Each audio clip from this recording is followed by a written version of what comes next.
The drama in these pages celebrates the living sacrifice that motherhood represents. Carol Harrison knows it better than most. She's here from Saskatoon, Saskatchewan, do I need to say that, with Amee's story. Carol, welcome. August 4, 1982, you'd had your best pregnancy, and you say your best delivery. It was uncomplicated. It wasn't very long, as deliveries can go. The labor was relatively short, and all of those signs were that this was going to be a very healthy baby. The heart was good, everything, until she was born. And then she didn't breathe for almost 7 minutes. Wow. 7 of the longest minutes of my life. No cry, no baby cry. No baby cry. Nothing, just medical personnel surrounding her and working on her. I got this brief glimpse of my baby, and that was it.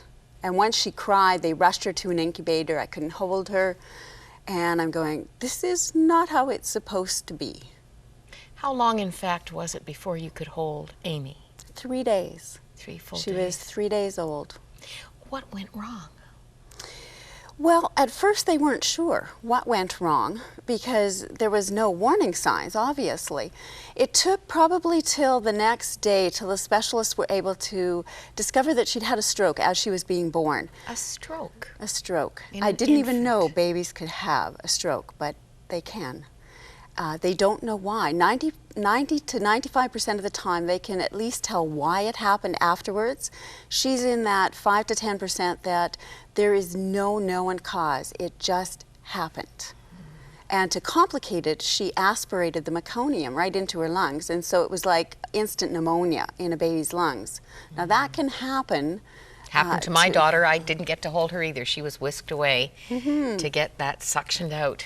But usually that doesn't cause long-term effects. It's a short-term, you watch them, give them some antibiotics sometimes, suction them out, but the two were related because they complicated each other, but they didn't cause the stroke. The meconium didn't cause the stroke. We honestly do not know what caused it. Our first picture is of little Amee in an incubator. And so, what was her birth weight?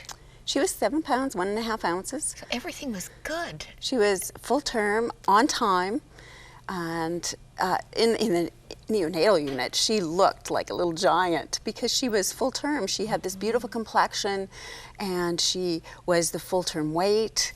And next to her were these little tiny preemies that were 3 pounds and under. And the doctors told us that she had less chance to survive than they did. Your book, you write, I was trapped in a nightmare that I couldn't wake up from. This would begin a very long, complex journey. Ultimately, the two of you would be in a hospital elsewhere, a special unit. Yes, and actually I was discharged from my hospital where she was born within 12 hours of her birth, so my husband could take me to the next city where the neonatal unit was. And during those first 12 hours, she had quit breathing more times than I can remember and been resuscitated by the doctors. They didn't have any specialized equipment. We had to wait for the portable unit to come and get her and take her into where they had the specialized equipment for her.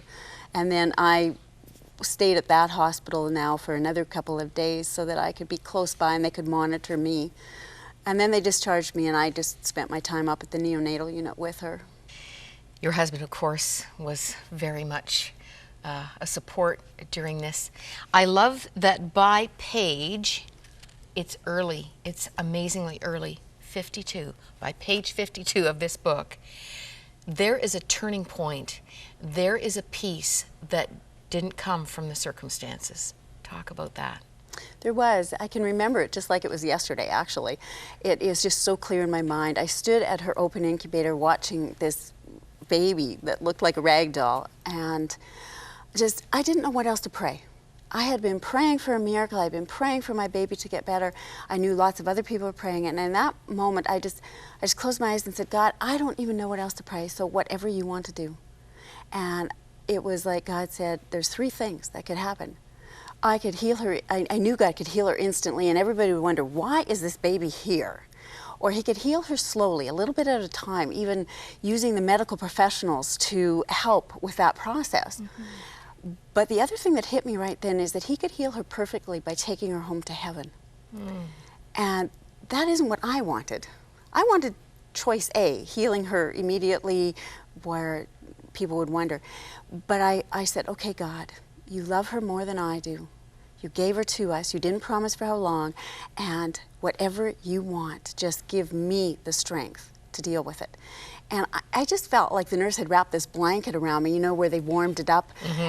And when I opened my eyes, I honestly thought there'd be a blanket there. That's the peace that I had. And Philippians 4:7 says, the peace of God that passes all understanding will guard your hearts and minds through Christ Jesus. And that was so real in that moment. When I opened my eyes, nothing had changed, except in my heart.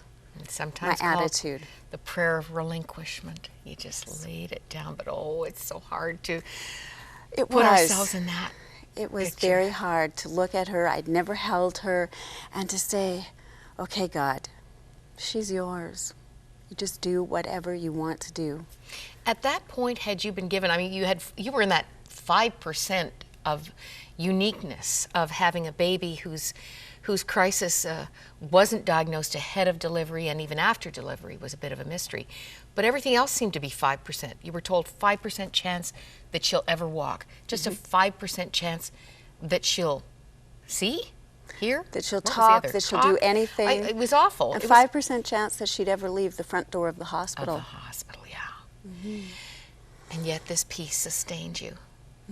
It did. It was a turning point. There is no doubt about it. It was a turning point, and it was totally beyond anything I could do or any hope that any medical professional could ever give us, because they weren't giving us any hope at that point in time. And you would need the strength you prayed for the hands-on journey. We have a daughter who's doing things that can't be explained medically. Exactly. But it was wrestled with prayer and with a lot of hands-on sacrificial love and care. And it was amazing, because as I look back, like at the time, I wanted choice A of perfect and instant healing, right? But through the years, the different specialists, the therapists, have said to us in these exact words that medically this is impossible for you to do. In fact, one of them, when Amee was 20 years old, her neurologist who had followed her since she was born, he sat down and he looked her in the eyes and he said, Amee, you know that no matter how long you lived, I never thought you could do any of these things that you are doing. And she looks at him and she smiles and she goes, I know. She has that faith that God's doing it. And so God is getting the glory even from these medical specialists, because it is medically impossible. Let's look at, it's clear you just said 20, that this is a few years back we're going, and she's come through these years. That's her first birthday. First birthday. She's still a very sick little girl. She's very tiny around. And this was what her first doctor, who sat beside her and resuscitated her all the time until the unit got there, said, Amee, please, you have to make it to your first birthday and invite me. And so this is her first birthday, the big milestone that she made. Kindergarten? Grade 3. No, grade 3, age 3. Age 3. And it's one of my favorite pictures of her as a preschooler. Oh, and she's beautiful. She looks a picture of health. This one is kindergarten. She's starting school and looks so sad, and her hair is all funny. She wanted really tight curls that day, and she said, Mommy, I just left my smile at home. Oh, great sense of humor. Grade 12 graduation, another huge milestone that was never expected. She did do a life skill work study program because she does have some learning disabilities, but she was able to graduate with the rest of the grade 12s from the school.